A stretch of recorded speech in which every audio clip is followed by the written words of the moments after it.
আলোচনা কি মাথার উপরে দেওয়া যাইতেছে নাকি? ইংরেজরা আসছিল ব্যবসা করতে, ইস্ট ইন্ডিয়া কোম্পানি কি করতে আসছিল? ব্যবসা করতে আইসা তাদের মালামাল চুরি হয়ে যায়, হারায় যায়, তো তাদের মালামালের নিরাপত্তা দেওয়ার দরকার আছে না?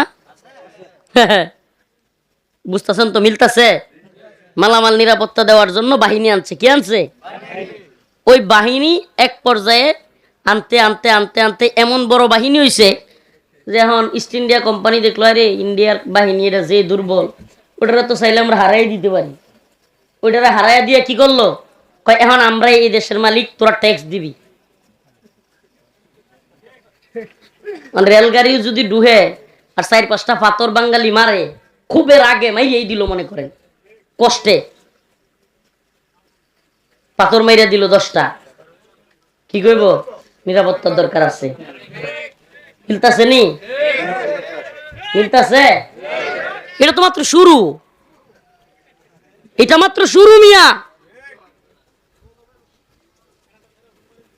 ফারাক্কাবাদ, যারা মুরব্বী আছেন রাজনীতি সচেতন, ফারাক্কাবাদ যখন হয়, ইন্দিরা গান্ধী কয়দিনের কথা বলছিল? পরীক্ষামূলক কয়েকদিনের কথা। কত বছর গেছে, এখনো কি বন্ধ হয়েছে? হ্যাঁ, কিছু কি বন্ধ হয় ভাই? অনেকে বলবে হুজুর মাহফিলের মধ্যে রাজনৈতিক বক্তব্য। মিয়া, আপনি ইসলামও বুঝেন না, রাজনীতিও বুঝেন না।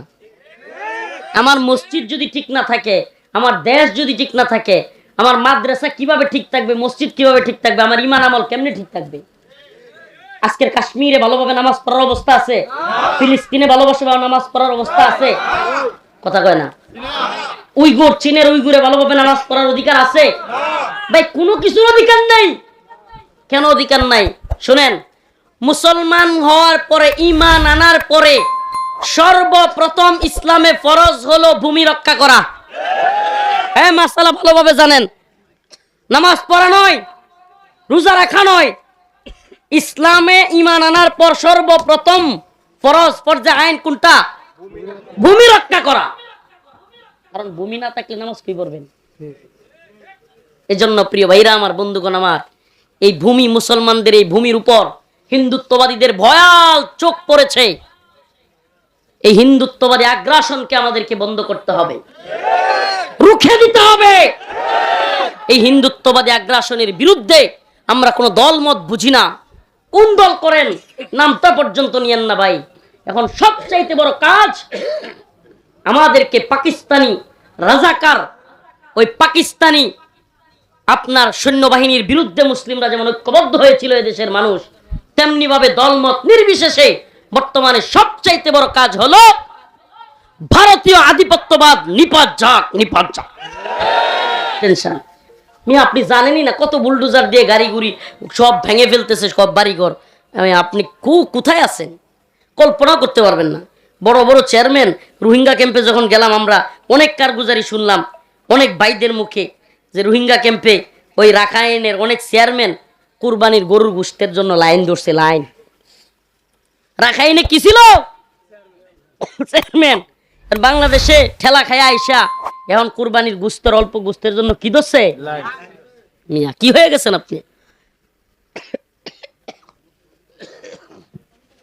এই জন্য আপনাদেরকে সতর্ক করার দায়িত্ব আমাদের। যতদিন সুযোগ পাই, দেখেন দীর্ঘ 32 মাস কারাগারে ছিলাম। শুধু আমি একা নয়, এই যে গাজী ইয়াকুব উসমানী ভাই বয়ান করলেন, উনিও ছিলেন। শত শত আলেম উলামা কারাগারে ছিল। একটাই অপরাধ এদের। কি অপরাধ? হিন্দুত্ববাদী মোদির বিরোধিতা করা।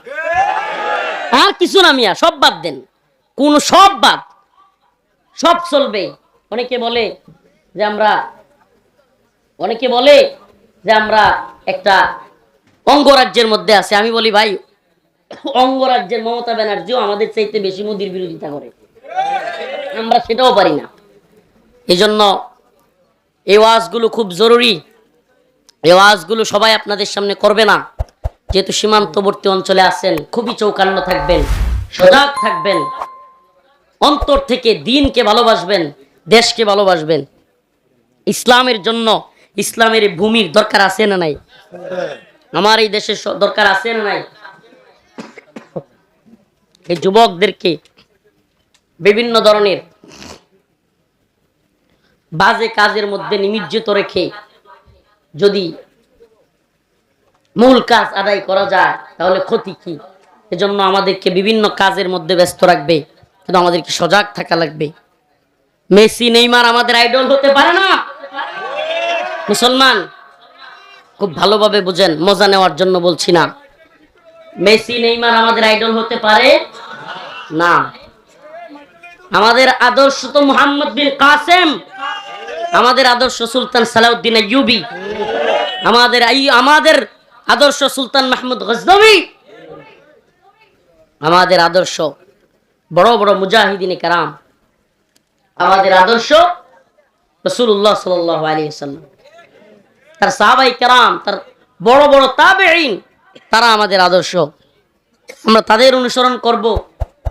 আমরা অবশ্যই অবশ্যই অবশ্যই আমরা সম্মিলিতভাবে মিলেমিশে বসবাস করব, কিন্তু কেউ আমাদের উপর জুলুম করবে, সে যেই ধর্মের হোক, সেই দলের হোক, আমরা সহ্য করব না। যেই দেশ হোক আমরা সহ্য করব না। এই কথাগুলো বিশ্বাস করাও, এই কথাগুলো বলা তো অনেক দূরের কথা, বিশ্বাস করা বুঝাও একটু কঠিন। আমাদেরকে শ্রুতে গা ভাসাইয়া দিয়া এ জাতির সবচেয়ে বড় সমস্যা কি জানেন? আমাদের এই জাতির সবচেয়ে বড় সমস্যা হলো আত্মকেন্দ্রিক চিন্তা ভাবনা। সবাইকে এই বুকবাদী বিশ্ব ব্যবস্থা আত্মকেন্দ্রিক চিন্তা ভাবনায় নিযুক্ত করছে। রাষ্ট্রের চিন্তা, উম্মা কেন্দ্রিক চিন্তা, দেশের চিন্তা আমাদের মধ্যে নাই। আমার দরকার নাই। আমার গঠিনের কেমনে আছে এটা কেমনে পাক্কা করবো এটার চিন্তা, আমার একটা বলারে কেমনে বিদেশে বাড়াবো এটার চিন্তা, আমার মাইয়াটারে কেমনে ভালো বিয়ে দিব এটার চিন্তা। রাষ্ট্রকেন্দ্রিক চিন্তা, উম্মা কেন্দ্রিক, জাতি কেন্দ্রিক চিন্তা নাই। এজন্য ওরা সফল, ওরা দেখতেছে আমার একটা চাকরি হইলে হয়, বাস খোটা আন্দোলন লাগাই দাও। এদিকে তোমার দেশের ভিতরে রেল লাইন ঢুকলো না কি ঢুকলো এটা দেখার দরকার নেই। প্রিয় ভাইরা আমার, এভাবেই ইতিহাস পড়ে দেখেন, মুরব্বী চাচারা যারা আছেন ইংরেজদের ইতিহাস পড়ে দেখেন, ইংরেজরাও দেশ দখল করতে আসছিল না প্রথমে।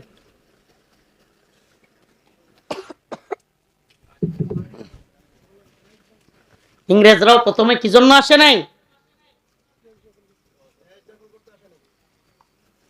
বুঝলাম না, আলোচনা কি মাথার উপরে দিয়ে যেতেছে নাকি? ইংরেজরা আসছিল ব্যবসা করতে, ইস্ট ইন্ডিয়া কোম্পানি কি করতে আসছিল? ব্যবসা করতে। আইসা তাদের মালামাল চুরি হয়ে যায়, হারায় যায়, তো তাদের মালামালের নিরাপত্তা দেওয়ার দরকার আছে না? বুঝতেছেন তো? মিলতেছে? মালামাল নিরাপত্তা দেওয়ার জন্য বাহিনী আনছে। কি আনছে? ওই বাহিনী এক পর্যায়ে আনতে আনতে আনতে আনতে এমন বড় বাহিনী হয়েছে যে এখন ইস্ট ইন্ডিয়া কোম্পানি দেখলো আরে ইন্ডিয়ার বাহিনী এটা যে দুর্বল, ওটারা তো চাইলে আমরা হারাই দিতে পারি। ওইটারা হারাইয়া দিয়ে কি করলো, কয় এখন আমরা এই দেশের মালিক, তোরা ট্যাক্স দিবি। রেলগাড়ি যদি ডুহে আর 4-5টা পাথর বাঙালি মারে, খুবের আগে মাইরেই দিল, মনে করেন কষ্টে পাথর মাইরা দিল 10টা, কি কইব?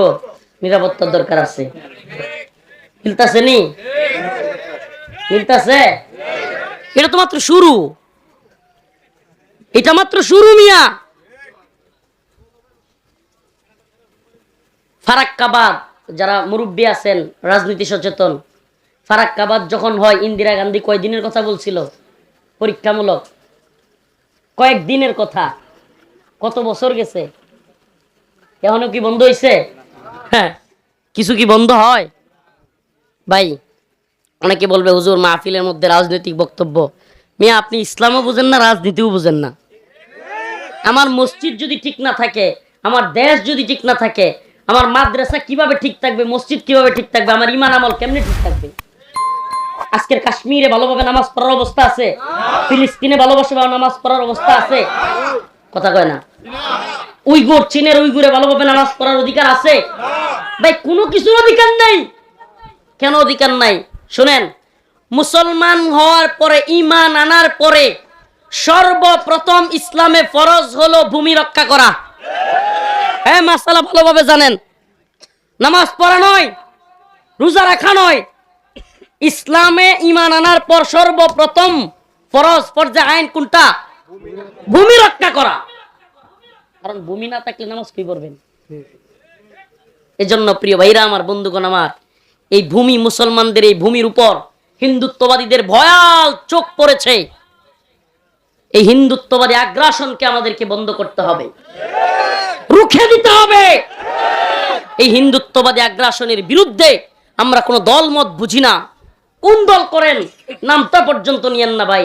এখন সবচাইতে বড় কাজ আমাদেরকে পাকিস্তানি রাজাকার, ওই পাকিস্তানি আপনার সৈন্যবাহিনীর বিরুদ্ধে মুসলিমরা যেমন ঐক্যবদ্ধ হয়েছিল এদেশের মানুষ, তেমনি ভাবে দলমত নির্বিশেষে বর্তমানে সবচাইতে বড় কাজ হলো ভারতীয় আধিপত্যবাদ নিপাত যাক, নিপাত যাক। স্লোগান হবে কি? ভারতীয় আধিপত্যবাদ। আমি বললে বলতে পারবেন? ভারতীয় আধিপত্যবাদ নিপাত যাক, নিপাত যাক। ভারতীয় আধিপত্যবাদ। সম্পর্ক চলতে পারে, ব্যবসা চলতে পারে, কিন্তু প্রভুত্ব চলবে না। আমাদের উপর প্রভুত্ব খাটিয়ে আমাদেরকে জুলুম করে পাকিস্তানিরা যেভাবে শাসন করতে পারে নাই, তেমনি ভাবে ভারতীয় হিন্দুত্ববাদীরা শাসন করতে পারবে না। নাসরুম মিনাল্লাহ ওয়া ফাতহুন করিব ওয়া বাশশিরিল মুমিনিন। দোয়া চাই সকলের কাছে, দোয়া চাই। আল্লাহ পাক ভালো জানেন কবে পৃথিবী থেকে চলে যাব, কিংবা কবে কোথায় থাকব, এটা আল্লাহই ভালো জানেন। দোয়া করবেন। বড় কঠিন কয়েকটা কথা অকপটেই বলে গেলাম, জানি জানি এই কথাগুলো বলবার মানুষ নাই, বলবো না, কিন্তু গভীর এবং কঠিন এই কথাগুলো বলা, এবং এই কথাগুলোর কারণে আল্লাহ পাক ভালো জানেন যে এই কথাগুলো বলবার কারণে অনেক কিছু হতে পারে। কিন্তু এই জাতিকে সজাগ করবার দায়িত্ব যে আমাদের, জাতিকে সজাগ করবার দায়িত্ব কাদের? এজন্য এই গুরু দায়িত্ব পালন করার কারণেই আপনাদেরকে সজাগ করে গেলাম। আমাদেরকে অবশ্যই অবশ্যই বর্তমান প্রজন্মকে ভারতীয় আধিপত্যবাদের বিরুদ্ধে ঐক্যবদ্ধ হতে হবে। আল্লাহ পাক আমাদের সবাইকে এই হিন্দুত্ববাদী তাগুতি শক্তির বিরুদ্ধে আল্লাহ পাক আমাদেরকে বিজয় দান করবেন, এবং অবশ্যই আমাদেরকে রুখে দাঁড়াবার হিম্মত দান করবেন। সেই কথা বলে দোয়া চেয়ে আপনাদের কাছ থেকে বিদায় নিচ্ছি। নাসরুম মিনাল্লাহ ফাতহুন করিব ওয়া বাশশিরিল মুমিনিন। আসসালামু আলাইকুম ওয়া রাহমাতুল্লাহি ওয়া বারাকাতুহু।